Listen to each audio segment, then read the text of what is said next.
할렐루야. 아멘. 반갑습니다. 우리 이 시간 하나님 말씀 함께 보시도록 하겠습니다. 구약 성경 출애굽기 2장 1절에서 10절까지의 말씀입니다. 제가 가진 성경 구약 성경 82페이지에 있습니다. 출애굽기 2장 1절로 10절까지 한 절씩 교독하시고 마지막 절은 함께 읽으시겠습니다. 다 찾으신 줄로 알고 출애굽기 2장 1절입니다. 레위 가족 중 한 사람이 가서 레위 여자에게 장가들어 임신하여 아들을 낳으니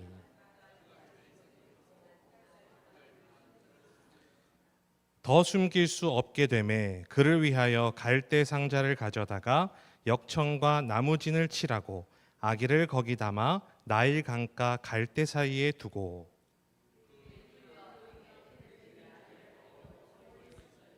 바로의 딸이 목욕하러 나일 강으로 내려오고 시녀들은 나일 강가를 거닐 때에 그가 갈대 사이에 상자를 보고 시녀를 보내어 가져다가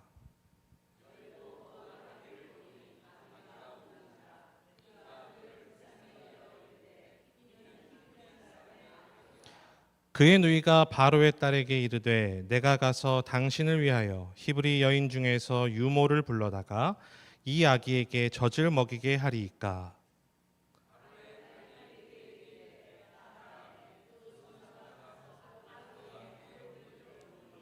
바로의 딸이 그에게 이르되 이 아기를 데려다가 나를 위하여 젖을 먹이라. 내가 그 삭슬 주리라. 여인이 아기를 데려다가 젖을 먹이더니 그 아기가 자라매 바로의 딸에게로 데려가니 그가 그의 아들이 되니라. 그가 그의 이름을 모세라 하여 이르되 이는 내가 그를 물에서 건져내었음이라 하였더라. 아멘. 우리 말씀 위에서 잠깐 기도하겠습니다. 살아계신 하나님 아버지, 이 시간 주의 말씀을 듣고자 합니다. 성령님께서 일하시고 역사하시는 시간 되게 하여 주시옵소서. 부족한 종의 모든 모습은 십자가 뒤로 감춰주시옵시고 오직 예수님의 피로 우리를 덮어주시고 성령님께서 이 종의 입술 주장하시고 또 듣는 우리들의 마음의 밭도 옥토와 같이 되어 30배, 60배, 100배의 말씀의 열매가 삶에서 맺어지게 하여 주시옵소서. 말씀을 전하는 자와 듣는 자 모두에게 동일한 은혜를 주시기를 바랍니다. 간절히 주님께 믿고 감사드리오며 살아계신 예수님의 이름으로 기도하옵나이다. 아멘. 우리 앞뒤 좌우 계신 분들 서로 한번 바라보시면서 인사하시면 좋을 것 같습니다. 반갑습니다. 반갑습니다. 잘 오셨습니다. 주님의 이름으로 환영합니다. 예배 오신 분들 주님의 이름으로 환영드립니다. 고단한 일주일 동안의 생활 마치고 하나님께 예배하는 자리에 참 잘 오셨습니다. 이 시간에 강물 위에 맡긴 믿음으로 하나님 말씀 증거하도록 하겠습니다. 이 말씀은 우리가 너무나 잘 아는 모세라는 이스라엘의 지도자가 출생하는 이야기를 다루고 있는 장면입니다. 이스라엘이 이집트의 포로가 되어서 살고 있었습니다. 노예로 살았지만 그럼에도 불구하고 오늘 본문의 7절에 보시면 이들에게는 하나님의 은혜가 있었죠. 7절 보시면 이스라엘 자손은 생육하고 불어나 번성하고 매우 강하여 이렇게 되어 있습니다. 온 땅에 가득하게 되었더라. 처음 이들의 출발은 야곱의 가문 70명 정도 되는 야곱의 가문이 출발이었지만 350년이 지난 지금은 200만 명에 가까운 인구로 노예로 살았음에도 매우 번성한 것을 알 수가 있습니다. 이에 불안함을 느낀 이집트의 왕이 여러 가지 정책을 시행하죠. 첫 번째로는 그들에게 어떤 정책을 펼칩니까? 아주 힘든 건축 일에 노역에 이들을 동원시킵니다. 그래서 11절에 보시면 감독들을 그들 위에 세우고 그들에게 무거운 짐을 지어 괴롭게 하며 그들에게 바로를 위하여 국고성 비돔과 람셋을 건축하게 하니라 이렇게 되어 있습니다.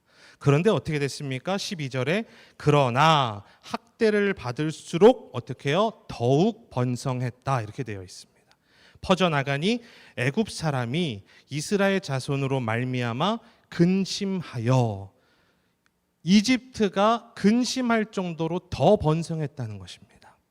그래서 더 어떻게 합니까? 이제는 아이를 받는 특별히 히브리 산파들에게 명령을 해서 태어나는 모든 히브리 남자 아이들은 태어나자마자 그 자리에서 죽여라 이렇게 명령을 합니다. 그런데 놀라운 것은요, 그 가운데에 하나님을 두려워하는 산파들이 있었다 이렇게 성경은 말씀합니다. 그래서 16절에 보면은요, 너희는 히브리 여인을 위하여 해산을 도울 때에 그 자리를 살펴서 아들이거든 그를 죽이고 딸이거든 살려두라. 그러나 산파들이 하나님을 두려워하여 애굽 왕의 명령을 어기고 남자 아기들을 살린지라. 하나님이 그 산파들에게 은혜를 베푸시니 그 백성은 번성하고 매우 강해지니라. 그 산파들은 하나님을 경외하였으므로 하나님이 그들의 집안을 흥왕하게 왕성하게 하였다 이렇게 기록되어 있습니다. 왕보다도 눈앞에 보이는 그 두려움보다도 하나님을 두려워했던 히브리 산파들 덕분에 히브리 남자아이들은 죽지 않고 살 수 있었고요, 하나님은 그 산파들에게 복을 주셨습니다. 바라기는 이 산파들의 믿음이 저와 여러분 모두에게 있으시기를 주님의 이름으로 축원합니다. 이런 정책들 두 번이 다 실패하니까요, 마지막으로 이집트의 왕은 가장 강력한 정책을 펼칩니다. 모든 백성에게 해당됩니다. 태어나는 남자 아이들은 전부 다 나일강에 던져서 죽이라고 명령을 합니다. 이것은 왕의 명령입니다. 그 즉시 법의 효력이 발생하는 것이고요, 어기는 자는 다 예외 없이 죽을 수밖에 없습니다. 왕이 말이니까요. 그 가운데에 오늘 말씀입니다. 아버지 아므람과 어머니 요게벳 사이에서 한 남자아이가 태어나죠. 너무나 잘 아는 모세라는 아이입니다. 물론 그 이름은 나중에 바로의 공주가 지어졌지만 우리는 이 아이가 모세인 걸 알고 있습니다. 형인 아론이 있었고 누나인 미리암이 있었습니다. 10절에 불과한 이 이야기는 그냥 단순한 이야기가 아닙니다. 굉장히 간단한 것처럼 보이지만 그렇지 않습니다.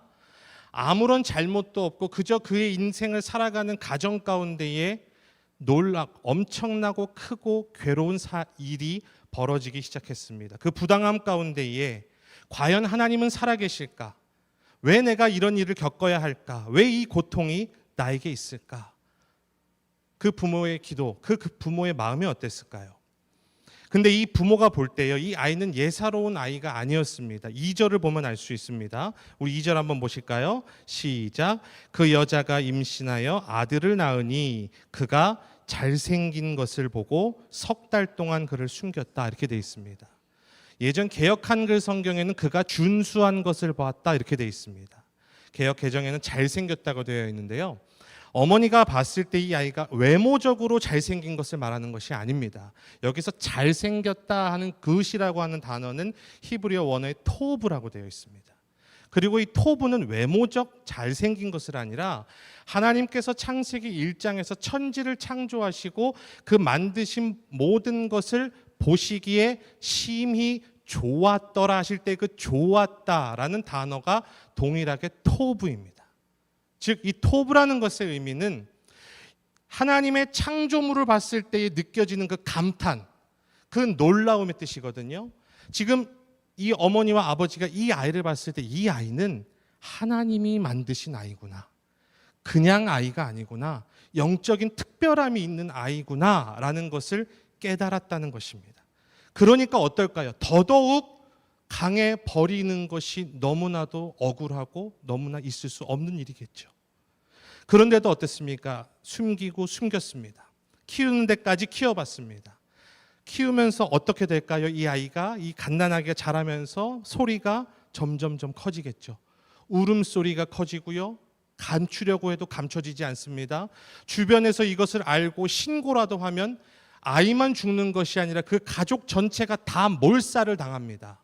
그 가운데에서 이들의 결정이 앞으로 남게 되었습니다.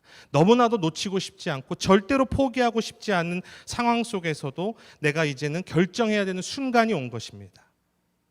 하나님 앞에 원망했을 수도 있습니다. 하나님, 제가 잘 살아보려고 제가 뭔가 욕심을 부렸든지 아니면 제가 나름대로 생각을 해서 내가 이런 일들을 한 것도 아니고 제가 갖고 있는 죄라고는 아이 낳은 죄밖에 없습니다. 이 결혼이 잘못된 결혼도 아니고 그냥 내가 사랑하는 사람과의 사이에서 아이 낳은 죄밖에 없는데 이 아이를 내가 왜 죽여야 합니까? 하나님은 왜 여기서 가만히 계십니까? 살아계신 하나님이라면 나에게 뭔가 뾰족하고 정말 모두가 깜짝 놀랄 만한 압도적이고 이집트 사람들도 어쩔 수 없는 기적과도 같은 일을 나에게 보여주셔야 하나님이시죠. 그런데 하나님은 아무런 말씀도 하지 않으세요. 그 결정 가운데 우리가 어떻게 해야 될까요? 요게벳과 아므람은 결정합니다. 기도함으로 말미암아 하나님께 이 아이를 맡기기로 결정합니다. 그 맡김의 행위가 바로 갈대 상자를 만들어서 그 안에 이 갓난아이를 넣고 나일강에 띄우는 것입니다. 이것은 우리는 뒷이야기를 알고 있지 않습니까? 우리는 이 스토리를 다 알아요. 하지만 이 상황 가운데에 있던 이 부부에게는 이것은 너무나도 큰 결정입니다. 그렇다고 해서 이것이 죽든지 말든지 그냥 될 대로 되라식의 자포자기의 결정도 아닙니다. 하나님께 이 아이를 맡기는 것입니다. 부모가 해줄 수 있는 것이라고 무엇입니까? 그나마 이 갈대 상자 물 위에 띄워야 되니까 물에 젖지 않도록 성경에 뭐라고 되어 있습니까? 역청과 나무진을 칠했다. 그래서 물이 그 안에 들어오지 못하도록. 여러분 생각해 보십시오. 이 어머니와 아버지가 이제 내 아들을 버려야 돼요. 띄워야 돼요. 그 가운데에 역청과 나무진을 칠할 때의 그 감정을 생각해 보십시오. 어떤 마음일까요? 하나님, 저희가 해줄 수 있는 것이라고는 이것밖에 없습니다. 하나님은 아시죠? 저희는 하나님 믿습니다. 이 인생을 하나님께 맡깁니다. 그렇게 이 가족은 사랑하는 아들을 나일강으로 이제 정말로 띄워 보냅니다. 그런데 놀라운 사실은요, 이 출애굽기를 기록한 저자가요, 이 갈대 상자라고 하는 페피루스 바스킷이라는 단어를요, 성경에서 어떻게 기록을 하냐면 히브리 원어에 테바라고 기록을 합니다. 테바. 근데 이 테바라는 단어는요, 유일하게 어디에 또 쓰인지 아십니까? 노아가 하나님의 명령을 듣고 만든 큰 배가 있죠. 뭐라고 부르죠? 방주라고 부릅니다. 아크라고 하는 이 아크가 히브리어로 테바입니다. 바구니는요, 히브리어로 쌀입니다. 우리 밥 먹을 때 쌀 말고요, 쌀이라고 하는 단어가 히브리어의 바스킷입니다. 그런데 갈대의 바구니라는 단어가 있음에도 불구하고 출애굽기의 저자는 이 바구니를 방주라고 하는 테바라고 표현을 합니다.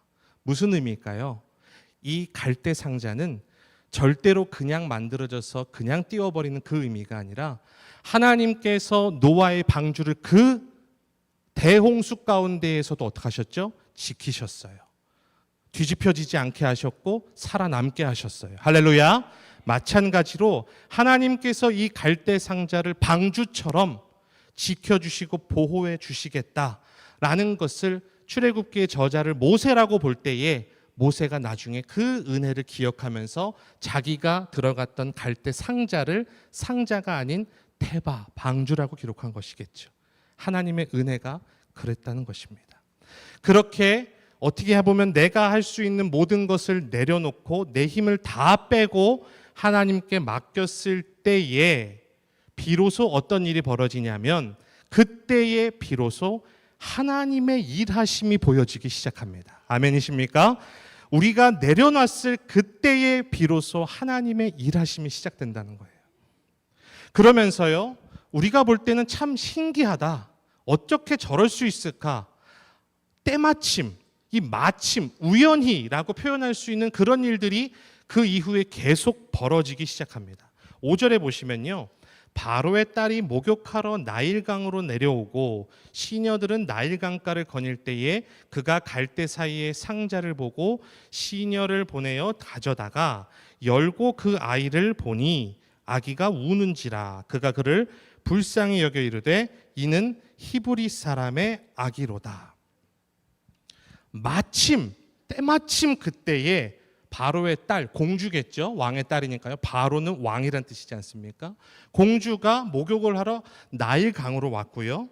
마침 때마침 갈대밭을 지나다가 무엇을 봤습니까? 이 아이가 담긴 상자를 보게 됐대요. 보기만 한 걸로 끝난 게 아니라요. 그냥 봐도 지나갈 수 있지 않습니까? 마침 그 시녀가 어떻게 합니까? 저거 가져와라. 이렇게 명령을 해요. 가져왔습니다. 딱 열었더니요. 누가 있어요? 조그마한 아기가 울고 있는 거예요. 여러분, 아기가 울 때요. 물론 제가 낳은 아기는 너무너무 우는 것도 예쁘죠. 그죠? 울기만 해도 너무 예쁜데 갓난 아기가 처음 보는 아기, 그 아기가 막 울고 있으면 이 바로의 딸은 지금 아직 결혼도 안 하고 아기도 없거든요. 깜짝 놀랄 수 있죠. 더군다나 아버지의 명령을 알잖아요. 그리고 이 아이를 봤을 때에 히브리 사람인 것을 알았다 그랬죠. 그러면 어떨까요? 아유 깜짝이야. 아유 울고 있는 이 아이. 여봐라. 그죠? 당장 와서 이 아이를 처리해라. 할 수 있지도 않습니까? 그런데 마침 그를 어떻게 여겼다? 불쌍히 여겼다. 6절에 나와 있지 않습니까? 그를 불쌍히, 어떻게 하나님께서 그 마음을 감동시켜 주신 거예요. 불쌍히 여기도록. 그래서 이 히브리 사람의 아이를 버리지 않고 그대로 데려갑니다. 자기가 아버지의 명령을 어기면 자기도 죽을 수 있는 걸 뻔히 알지만 하나님 주신 그 감동 아래 이 아이를 포기하지 않았습니다. 그런데 끝나지 않습니다. 또 마침 모세의 누나 미리암이 이 갈대 상자가 떠내려가는 걸 계속 이제 워치하면서 따라가고 있었지 않습니까? 따라갔는데 바로의 공주가 그 갈대 상자를 발견해서 가져간 걸 보고 막 미리암이 갑니다. 가서 뭐라고 말해요? 제가 알고 있는 한 아주머니가 계신데 아기를 돌보는 유모예요. 근데 그 유모가 히브리 아이를 잘 돌봅니다. 제가 그분을 소개해 드릴까요? 그랬을 때에 여러분 생각해 보세요. 꼭 그 제안을 받을 필요가 있습니까? 없습니까? 없죠. 그죠? 어디? 그죠? 썩 나가라 이럴 수도 있는데 왜요? 자긴 공주잖아요. 얼마든지 마음먹은 대로 할 수 있고 유모도 찾을 수 있는데 마침 그죠? 참 신기합니다. 마침 그 아이, 그 유모, 그 누이의 그 말을 그대로 받아서 그래 그러면 그 유모를 데려와라. 그래서 어떡합니까? 모세의 어머니 요게벳이 이제 왕궁으로 들어가서 직장이 생긴 거예요. 왕궁으로 들어가서 자신이 낳은 친아이를 돌보게 됩니다. 돈을 받으면서 친어머니가 아이를 돌보게 되는 참 신기하고도 감사한 일이 벌어집니다. 더군다나 애굽의 최고의 왕실의 환경 속에서 교육 속에서 그 아이를 키우게 돼요. 안전하면서도 최고의 교육을 받습니다.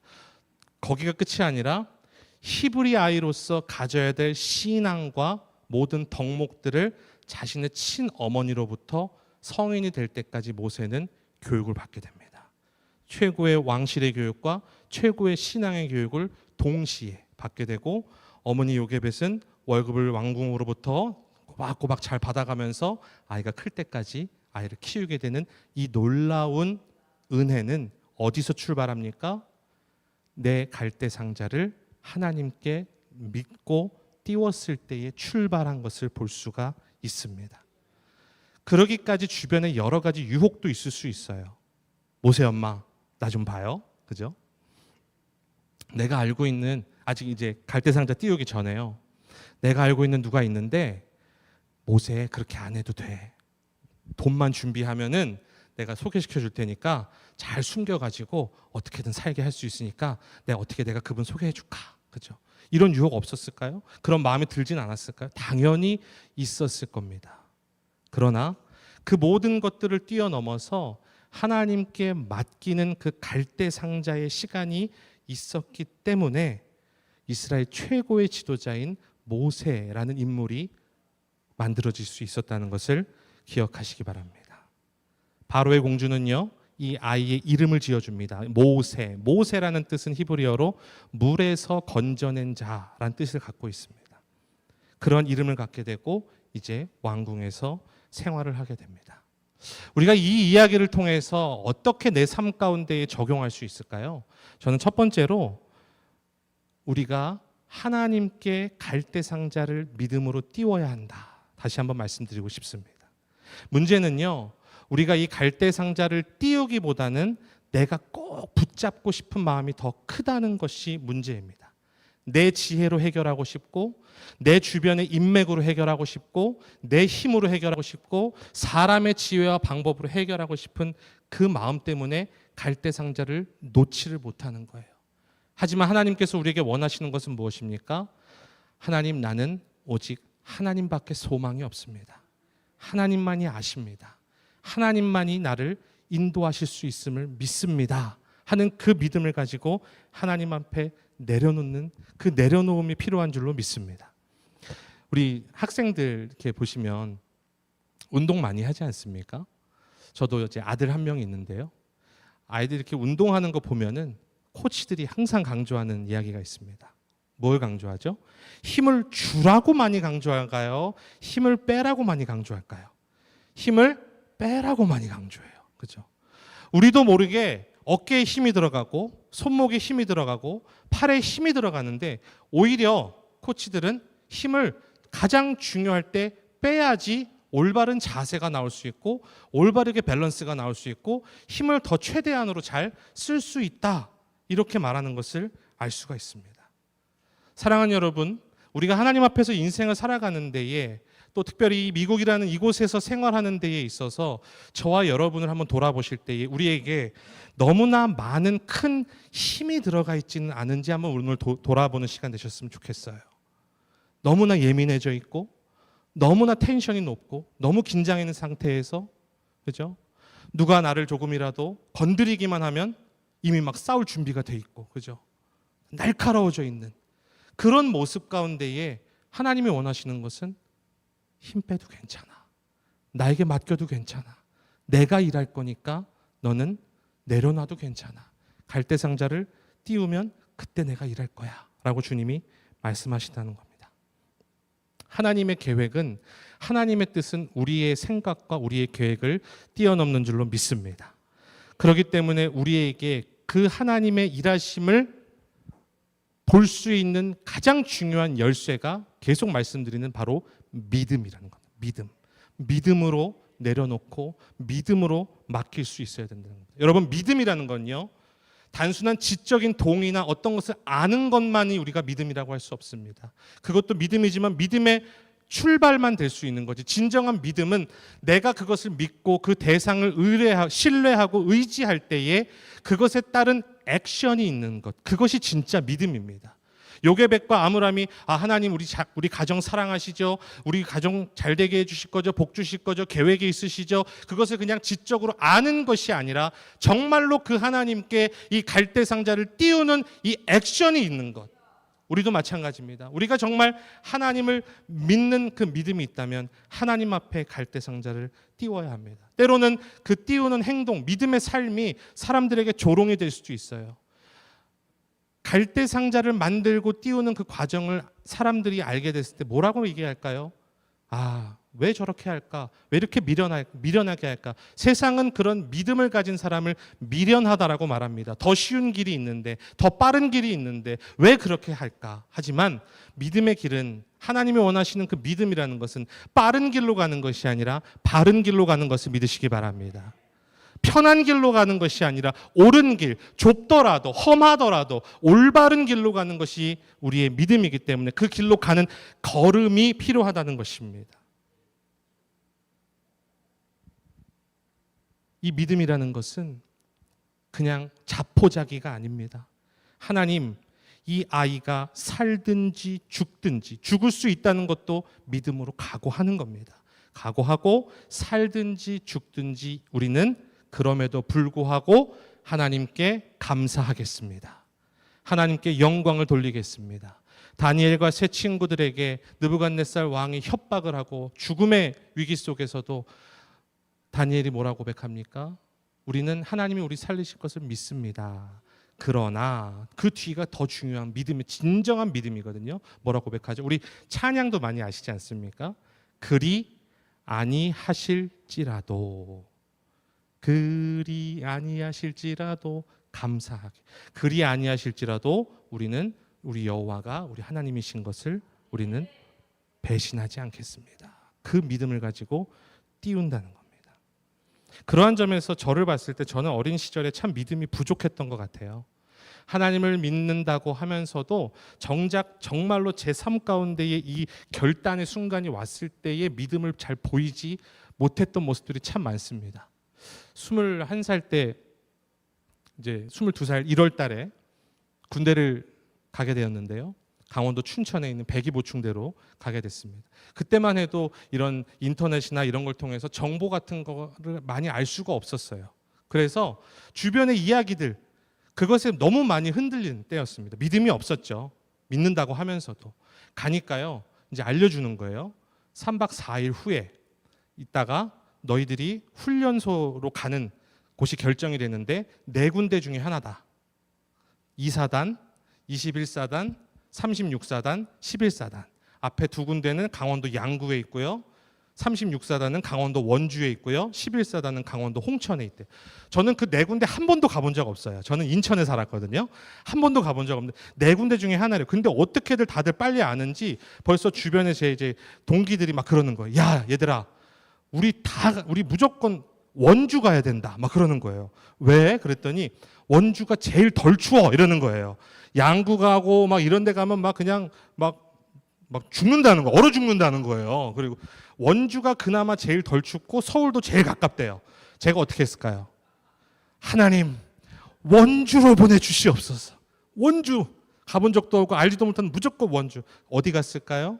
홍천에 갔습니다. 홍천에 가니까요, 또 가자마자 막 이제 이야기가 막 들리는 거예요. 너희들이 이제 5주의 훈련소 기간이 있는데 4주차 때 너희들이 이제 남은 군 생활, 2년 동안 군 생활할 자대를 가게 된다. 근데 200명의 우리 훈련소 중대원 중에 50명은 행정자치부, 행자부로 이제 따로 차출이 돼서 전투 경찰이 될 것이다. 나머지 150명은 11사단에 이제 갈 것이다. 그때 저희 다 어떤 느낌이었는지 아시겠죠? 야, 우리 전부 다 11사단 가야 되지 전경 가면 우린 죽는다. 우린 죽으니까 저는 군대 가기 전에 군종병이 되고 싶었거든요. 군대의 종교 활동을, 목사님을 돕는 일반 사병을 뜻하지 않습니까? 그래서 군종병이 돼서 이제 중대나 이런 군종병은 주특기가 따로 있지만 대대나 연대나 사단 군종병은 그 군종병 자체가 이제 주특기이기 때문에 쉽게 말해서 편합니다. 그래서 저도 그 얘기를 듣고 하나님 저 군종병 되게 해주세요 이렇게 기도하면서 갔는데 이제 11사단 갔으니까 하나님 저 11사단 군종병 돼서 장병들에게 복음 전하고 목사님 돕고 교회를 섬기고 싶습니다 이렇게 했는데 자대를 발표하는 날이 됐습니다. 모두가 다 체육관에 모여서 막 컴퓨터로 막 이 스크린에다가 막 띄워주면서 막 난수로 막 이런 숫자를 입력을 해가지고 이제 랜덤으로 이거를 뽑는 거예요. 쫙 하면서 이제 이름이 주르륵 나오거든요. 나오는데 제가 막 기도를 하면서 봤어요. 하나님 저는 제 기도 들으셨죠? 하나님 살아계시죠? 하나님 역사하시죠? 막 이러면서 기도했는데 제 이름 딱 옆에 이재광 하고 가로치고 행자부 딱 써 있는 거예요. 와. 그리고 그 이후로도요. 제가 뭐 다 말씀을 드릴 수 없지만 계속해서 단 한 번도 제가 마지막 그 자대 갈 때까지 그 이후에도 몇 번 더 가거든요. 저는 한 번도 하나님께 믿음으로 맡기는 기도를 하지 않았고요. 또 하나님은 한 번도 제가 원하는 그 기도를 들으시지 않았어요. 제 믿음이 너무 부족했던 거예요. 하나님은요, 우리보다 더 큰 계획을 갖고 계십니다. 그리고 하나님의 타임라인에는 실수가 없으십니다. 하나님은 후회가 없으시고 실수가 없으신 분인 줄을 믿습니다. 여러분 잘 아시는 알라딘이라는 뮤지컬 혹시 보셨나요? 뭐 학교에서 이렇게 뮤지컬로도 하고 알라딘 보는데 저도 그걸 보면서 참 믿음과 생각할 때 연결 지을 수 있는 장면이 있었는데요. 그 알라딘이 이제 매직 카펫을 타고 자스민에게 오지 않습니까? 이게 왔을 때 자스민이 막 깜짝 놀라죠. 그러면서 막 어떻게 왔냐고 이러면서 돌아가고 이렇게 하다가 이제 딱 카펫 타고 딱 떠오르니까 깜짝 놀라면서 알라딘에게 옵니다. 알라딘이 자스민에게 뭐라고 물어본지 혹시 아시는 분 계세요? Do you trust me? 이렇게 물어봐요. Do you trust me? 그 카펫 위에서 떠 있는 알라딘이 Do you trust me? 했을 때 자스민이 어떻게 하는지 아세요? Yes 하면서 손을 잡아요. 믿음은요, Yes 하고 가만히 있는 게 아닙니다. 믿음은 Yes 하고 손을 잡는 게 믿음입니다. 그 손을 잡으니까 어떻게 됐죠? 자스민도 양탄자 위에 올라가서 막 막 날아다니는 너무 멋지고 유명한 장면 아닙니까? 그러면서 나오는 그 노래가 있잖아. Who knew 하면서 완전 새로운 세계를 볼 수 있었던 그 시작은 Do you trust me? 그 질문에 Yes 하면서 손을 잡았던 그 믿음이 있었던 것처럼 우리도 오늘 하나님께서 물어보십니다. Do you trust me? 너 나를 믿느냐? 너 정말 나를 믿느냐? 내가 너를 사랑하는 것을 믿느냐? 했을 때에 예로만 끝나는 것이 아니라 예, 주님 믿습니다 하면서 나아가는 액션, 믿음의 액션이 있으시길 바랍니다. 그리고 그 믿음의 액션은 구체적으로 말씀을 드리면 바로 기도입니다. 기도. 그냥 내가 믿는다고 해서 가만히 있는 것이 아니고 머리로만 아는 것이 아니라 그 믿음이 이루어지기까지 기도하는 그 행동이 믿음의 삶인 줄로 믿습니다. 하나님을 내가 신뢰하는 것을 표현하는 것이 기도입니다. 이 기도는요, 내 움직임이 잠시 멈춰야 됩니다. 잠시 퍼즈한 상태에서 하나님께 집중하고 하나님께 감사하고 하나님께 내 마음을 그대로 내어드리는 시간이 바로 기도입니다. 우리가 너무 잘 아는 빌립보서 4장 6절에서 7절 말씀입니다. 아무것도 염려하지 말고 오직 모든 일에 기도와 간구로 너희 구할 것을 감사함으로 하나님께 아뢰라. 7절에 뭐라고 되어 있습니까? 그리하면 모든 지각에 뛰어나신 하나님의 평강이 너희 마음과 생각을 지키시리라. 할렐루야. 주님 그렇게 말씀하신다는 거예요.